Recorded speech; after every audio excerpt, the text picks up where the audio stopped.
మిషనరీగా Africa వెళ్ళడానికి తను సిద్ధపరచుకుంటూ ఉన్నాడు. డాక్టర్ చదువును తీసుకున్నాడు. ఆయన ఆఫ్రికా వెళ్ళిన తర్వాత తన యొక్క శరీరం అంతా కూడా అసలే వైట్, అతను ఎంతో కంఫర్టబుల్ లైఫ్.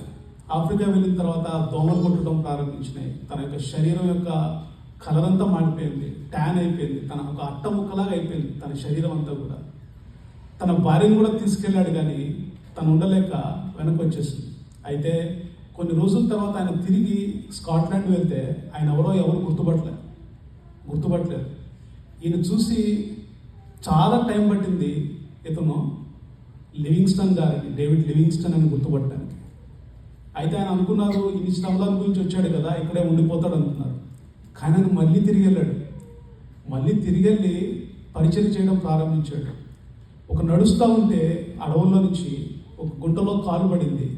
అది ఏం జరిగిందో తెలీదు. తన జీవితకాలం అంతా కుంటుతూనే నడుస్తూ ఉన్నాడు. ఒక రోజున తన గ్రూప్కి తను కాపు కాస్తూ ఉన్నాడు. ఒక లయన్ అటాక్ చేసింది, తన షోల్డర్ని కొట్టేసింది. సో ప్రాణాపాయం నుంచి బయటపడ్డాడు. కానీ తన షోల్డర్ తను జీవించినంత కాలం కూడా లేపలేకపోయేవాడు. తన షోల్డర్ పై హైట్కి ఇంకా తీసుకెళ్ళలేకపోయేవాడు. అదేవిధంగా చెట్లు తప్పించుకుంటా వెళ్తూ ఉంటే ఒక ముళ్ళు తన కంటిలో గుచ్చుకొని తన గుడ్డంతా కారిపోయింది. కాలు సరిగా లేదు, నడవలేడు, చెయ్యి బలం లేదు, ఒక కన్ను పోయింది.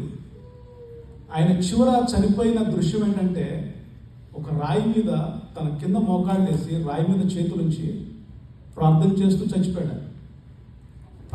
చచ్చిపోయాడు. ఒకవేళ నువ్వు నేను కనుక మనం ఆలోచిస్తే అంత అవసరమే వచ్చింది ఆయనకి. ఇన్ని శ్రమల ద్వారా వెళ్ళవలసిన అగత్యం ఏంటంటే ఆ భక్తుడు ఆ శ్రమ కింద తీసుకోలేదు. He took it as a gift. The suffering in his leg is a gift, the suffering in his hand is a gift, the suffering in his I is a gift. I want more gifts. ఎందుకంటే ఒకానొక దినాన్న దేవుడు ఏం చేస్తాడో తెలుసా? He will take all your sufferings, He will take all the thorns and He will make a crown out of it. ఆయన నీకోసం ఒక కిరీటాన్ని సిద్ధపరుస్తాడు. ఎప్పుడైనా మీ జీవితంలో, నా జీవితంలో కనుక